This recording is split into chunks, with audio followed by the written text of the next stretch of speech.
Јаков, слуга на Бога и на Господа Исуса Христа, до 12 распрснати племиња поздрав. Сметајте ја за чиста радост, браќа мои, кога ќе паднете во разни искушенија, знаејќи дека испитувањето на вашата вера создава трпение, а трпението нека има совршено дело, за да бидете совршени и потполни без никаков недостаток. Ако некому од вас му недостига мудрост, нека ја моли од Бога, кој им дава на сите изобилно и без укор, и ќе му се даде, но да моли со вера, без никакво сомнение, зашто оној кој се сомнева е сличен на морскиот бран, кого ветерот го издига и го тера. Таквиот човек да не мисли дека ќе прими нешто од Господ. Човекот со разделена душа е непостојан во сите своји патишта, бедниот брат да се фали во својата возвишеност, а богатиот во својата понизност, зашто ќе помине како цветот на тревата, зашто сонцето изгреа со жега и ја осуши тревата, па незиниот цвет отпадна и исчезна убавината на незиниот изглед, така и богатиот ќе овене во своите патишта. Блажен е човекот кој поднесува искушение, зашто кога ќе биде испитан, ќе прими венец на живот што Бог им го ветил на оние кои го љубат. Ниеден кој е искушен да не рече Бог ме искушува, зашто Бог не се искушува од злото и самиот никого не искушува, туку секого го искушува неговата сопствена поход, која го влече и го мами. Потоа походта зачнува и раѓа грев, а направениот грев раѓа смрт. Не заблудувајте се, возлюбени браќа мои, секој добар дар и секој совршен подарок доаѓа од озгора, од таткото на светлината, во кого нема измени, ниту сенка од промена.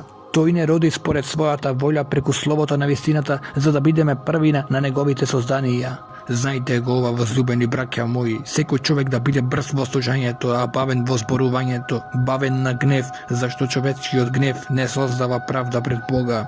Затоа отфрлете од себе секаква нечистота и последниот остаток на злобата и примете го со кротост во вас насаденото слово кое може да ги спаси вашите души, но бидете извршители на словото, а не само слушатели кои се измамуваат себе си, зашто кој го слуша словото, а не го извршува, сличен е на човек кој го наблюдува своето природно лице во огледало, ќе се погледне и ќе замине и веднаш заборава каков бил. А кој ќе се загледа во совршениот закон на слободата и остане во него, не како заборавлив слушател, туку како вистински извршител, тој ќе биде блажен во својата дејност. А ако некој мисли дека е побожен, а не го зауздува својот јазик, туку го мами своето срце, неговата побожност е суетна. Ова е чиста и неизвалкана побожност пред Бога и Таткото, да бидат посетувани сираците и вдовиците во нивните неволи и самиот да се пази себе си непорочен од светот. Браќа мои, имајте вера во нашиот славен Господ Исус Христос, не гледајќи кој е кој, зашто ако на вашето собрание дојде човек со златен прстен и со светла облека, а влезе и сиромав во бедна облека, па погледате во оној во светлата облека и му речете, ти седни тука убаво, а на сиромашниот му речете, ти стој таму, или седни до моето подножје. Не правите ли разлика помеѓу себе и така станавте судии со лоши помисли? Послушајте, возлюбени браќа мои. Не ги избрали Бог оние кои се сиромаси пред светот, за да бидат богати во вера и наследници на царството кое им го ветил на оние кои го љубат? А вие го презревте сиромавиот. Не се ли богатите тие кои ве угнетуваат и ве влечат по судилиштата? Не го хулат ли тие доброто име со кое сте наречени? Или пак го исполнувате царскиот закон според писмото, љуби го својот ближен како самиот себе? Добро правите, но ако гледате на лице, правите грев и законот ве осудува како престапници, зашто кој го пази целиот закон, а се сопне само во едно, станува виновен за се. Зашто оној кој рекол не прави прелюба, рекол и не убивај. Ако не направиш прелюба, а убиеш, стануваш престапник на законот. Така зборувајте и така постапувајте како луѓе кои ќе бидат судени по законот на слободата, зашто судот нема милост кон оној кој не покажувал милост. Милоста слави победа над судот. Каква е ползата, браќа мои, ако некој рече дека има вера, а нема дела? Може ли верата да го спаси? Ако некој брат или сестра се голи и без секојдневната храна, па некој од вас им рече, одете си со мир, стоплете се и наситете се, а не му даде она што му треба, каква е ползата? Така и верата, ако нема дела, мртва е сама по себе. Но ако некој рече, ти имаш вера, а јас имам дела, покажи ми ја својата вера без дела, а јас ќе ти ја покажам верата од моите дела. Ти веруваш дека има само еден Бог, добро правиш, и бесовите веруваат и треперат. Сакаш ли пак да сознаеш суетен човеку дека верата без дела е мртва? Нашиот татко Аврам не беше ли оправдан од делата кога го принесе на жртвеникот својот син Исак? Гледаш дека верата соработуваше со неговите дела и дека верата преку делата стигна до совршенството. И така се исполни писмото кое вели: Аврам му поверува на Бога и тоа му се засмета за правда и се нарече Божи пријател. Гледате дека човекот се оправдува преку дела, а не само преку вера. Исто така и блудницата Раав не се оправдали преку дела кога ги прими согледувачите и кога ги испрати по друг пат. Имено, како што е телото без дух мртво, така и верата без дела е мртва. Не бидете, браќа мои, мнозина од вас учители, зашто знаеме дека ќе бидеме построго осудени за тоа, зашто сите ние грешиме многу. Ако некој не греши во зборувањето, тој е совршен човек, способен да го заузда и целото свое тело. И кога на коњите им ставаме узда во устата за да ни се покоруваат и можеме да управуваме со целото нивно тело, ете и корабите, иако се толку големи и се гонети од силни ветрови, со нив управува мощне мала крмичка, каде што сака кормиларовата волја.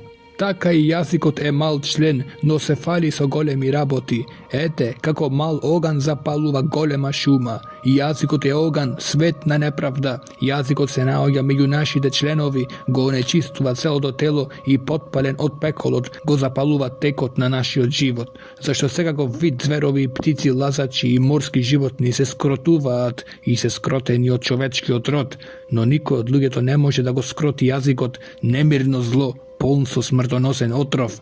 И со него го благословуваме нашиот Господ и Татко, и со него ги проколнуваме луѓето кои се создадени според Божјо подобие. Од истата уста излегува благослов и проклетство. Тоа не сме, браќа мои, да биде така. Тече ли од изворот од ист отвор сладка и горчлива вода? Може ли, браќа мои, смоквата да роди маслинки или лозата смокви? Така ни солениот извор не може да даде сладка вода. Кој е меѓу вас мудар и разумен? Со добро владење нека ги покаже своите дела во мудра смиреност. Ако ли пак во своето срце имате горчлива завис и карање, не се фалете и не лажете против истината. Тоа не е мудрост која слегува од одзгора, туку е земна, душевна, демонска, зашто каде се зависта и карањето, таму е неред и секакво лошо нешто, а мудроста која доаѓа од одзгора пред се е чиста, потоа миролюбива, блага, покорна, полна со милост и добри плодови, непристрасна и нелицемерна, а плодот на правдата се сее во мир за оние кои создаваат мир. Од каде се војните и од каде се борбите меѓу вас?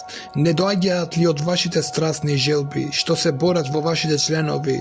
Сакате и немате, убивате и завидувате, и не можете да постигнете, се борите и војувате, немате зашто не молите, барате, но не добивате зашто барате погрешно, за да го трошите во вашите страшни желби. Прелюбници, не знаете ли дека пријателството со светот е непријателство против Бога? И така, кој сака да му биде пријател на светот, му станува непријател на Бога? Или мислите ли дека писмото вели напразно, до ревност го љуби духот кој живее во нас? Но дава поголема благодат, затоа вели: Бог им се противи на горделивите, а на смирените им дава благодат.